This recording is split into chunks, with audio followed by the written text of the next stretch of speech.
उत्तराखंड की जो भूमि है जिसको हम लोग देवभूमि कहते हैं, उसकी छटा, उसकी संस्कृति और वहाँ पर जो रहने वाले लोग हैं उनका आपस में सद्भाव और लोगों के प्रति उनके मन में जो भाव है वो अपने आप में वंदनीय है।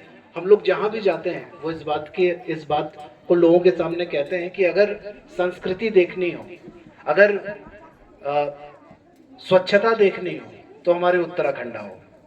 आज हम लोगों के सामने बहुत से ऐसे विषय सामने उपस्थित हुए हैं जिनमें हम लोगों को बहुत जागरूक रहने की आवश्यकता है, और इस जागरूकता के क्रम में भगवान श्री राम, मर्यादा पुरुषोत्तम भगवान श्री राम, वे हमारे पथ के प्रदर्शक, पथ के पाथेय के रूप में और मर्यादा पुरुषोत्तम के रूप में हम लोगों के मध्य में और स्थापित है।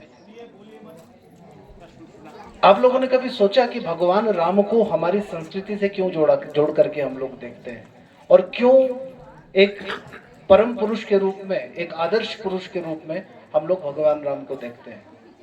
उसके पीछे कई कारण हैं, परंतु कुछ बातें जो हम लोगों को जो राष्ट्रीय प्राइड होता है, जो राष्ट्रीय एक प्रकार से गौरव है, उससे हमें जोड़ने के लिए भगवान राम का जो चरित्र है वो हम लोगों के लिए बड़ा आवश्यक है।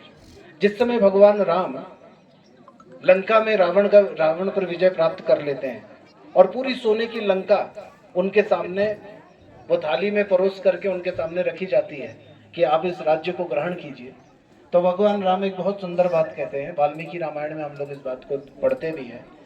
कहते हैं, अपि स्वर्णमयी लंका न मे लक्ष्मण रोचते, जननी जन्म भूमिश्च स्वर्गादपि गरीयसे। कहते हैं कि ये लंका स्वर्ण की भले ही हो, परंतु मुझे, हे लक्ष्मण, मुझे ये लंका उतनी प्रिय नहीं लगती। अपनी जननी, अपनी जन्मभूमि चाहे जैसी भी हो, वही मुझे सबसे अधिक प्रिय है, और मैं वही वापस जाकर के और उसी के रचकण में अपने आप को, अपना जीवन व्यतीत करना चाहता हूँ। तो ये राष्ट्रीय अस्मिता, राष्ट्रीय गौरव से हम लोगों को सबको जुड़ना है, और इस क्रम में ये कार्यक्रम अपने आप में बहुत महत्वपूर्ण है। भगवान राम के विषय में एक कथा और प्रचलित है। एक बार रावण का जो मंत्री है प्रहस्त, वो भगवान राम के पास जाते हैं और कहते हैं कि लक्ष्मण के पास, रावण के पास जाते हैं और कहते हैं कि महाराज, आप तो सब प्रकार से सक्षम हैं और आप दुखी क्यों हैं? तो रावण कहता है कि प्रहस्त, देखो, ये युद्ध हुआ और इस युद्ध में मेरे बड़े बड़े वीर गति को प्राप्त हो गए, परंतु मैं राम का कुछ नहीं बिगाड़ पाया।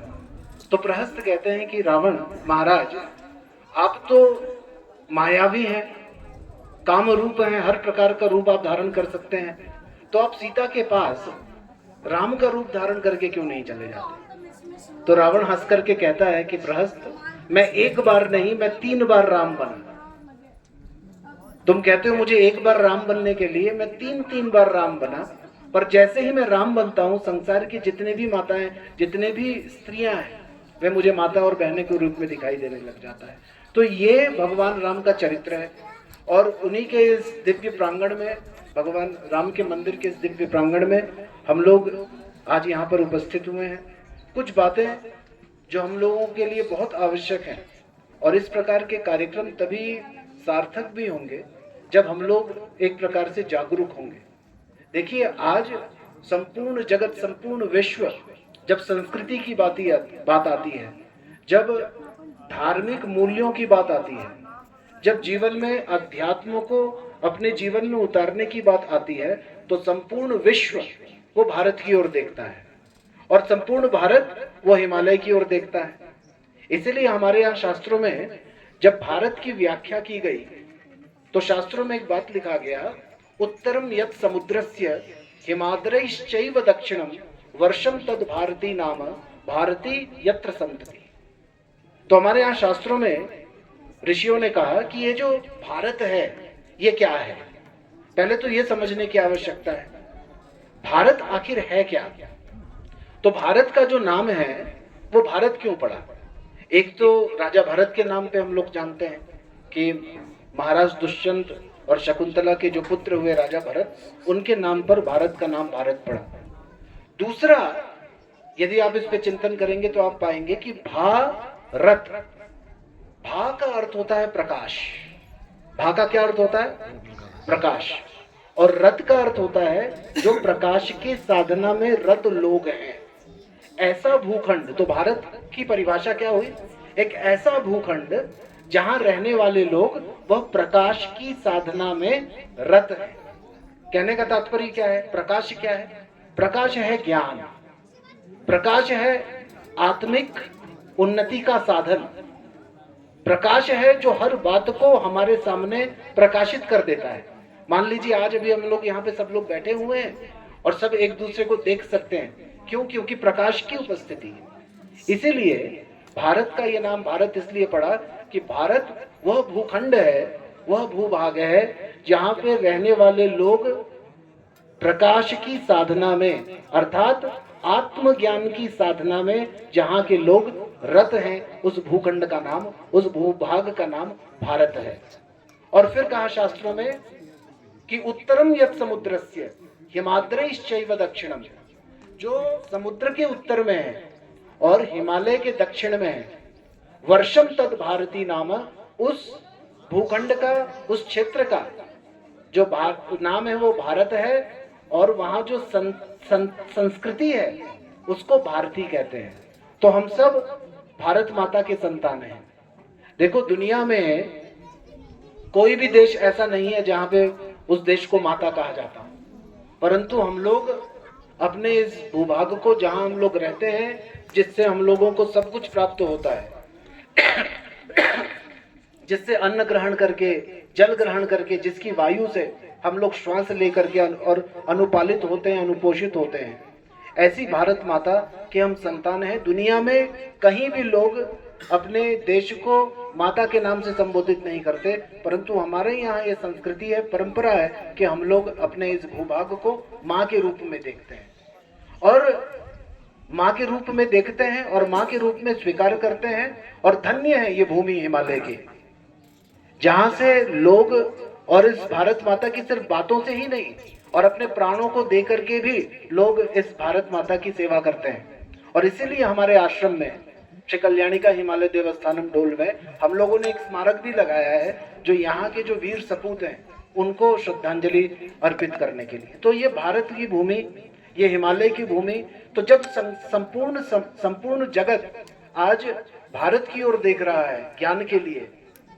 आत्मिक और चारित्रिक उन्नति के लिए, वहीं पर संपूर्ण भारत यह हिमालय की ओर देखता है। कालिदास, आदि कवि कालिदास जी ने कुमार संभव नामक अपने काव्य में इसकी बड़ी सुंदर व्याख्या की है। वे कहते हैं उत्तर अस्त्युत्तरस्याम दिशि देवतात्मा हिमालय, पूर्वा परो तो यनिधि वगाह्य स्थित पृथव्या इव मामदंड। कहते हैं कि अस्त्युत्तरस्याम दिशि देवतात्मा, कि उत्तर की दिशा में देवतात्मा हिमालय है। और वह हिमालय कैसे हैं? वो हिमालय स्थित पृथिव्या इव मानदंड है। वो ऐसे हैं जैसे कि संपूर्ण जगत को, संपूर्ण पृथ्वी को एक मापदंड के रूप में और वहां पर उपस्थित होकर के और मार्गदर्शन कर रहे हैं। तो ये हम लोग बड़े भाग्यशाली हैं कि हम लोगों को इस भूमि में जन्म लेने का, इस भूमि में रहने का अवसर प्राप्त हुआ और इस भूमि से अन्न जल ग्रहण करके और हम लोग आज इस स्थिति में पहुंचे हैं। तो हम लोगों को कहीं ना कहीं हर प्रकार से अपने जीवन को आगे बढ़ाते हुए, भौतिक उन्नति करते हुए, हम लोगों को सदैव इस बात का ध्यान रखना चाहिए कि हम किस देश में, किस संस्कृति में हम लोग पैदा हुए हैं। ये ऋषि परंपरा है और हम आप सभी लोग धन्य हैं कि हम लोगों को इस भारत में और इस ऐसे भूभाग में जहाँ एक संस्कृति है, जहाँ की सांस्कृतिक विरासत है, जिसकी संपूर्ण जगत में लोग प्रशंसा करते हैं, संपूर्ण जगत में जिससे लोग प्रेरणा लेते हैं। आज योग, आयुर्वेद, प्राचीन ज्ञान विज्ञान, स्वास्थ्य, चिकित्सा के ऊपर बहुत अधिक शोध हो रहे हैं और उन सभी शोधों में जो हमारा ज्ञान विज्ञान है प्राचीन, उस पे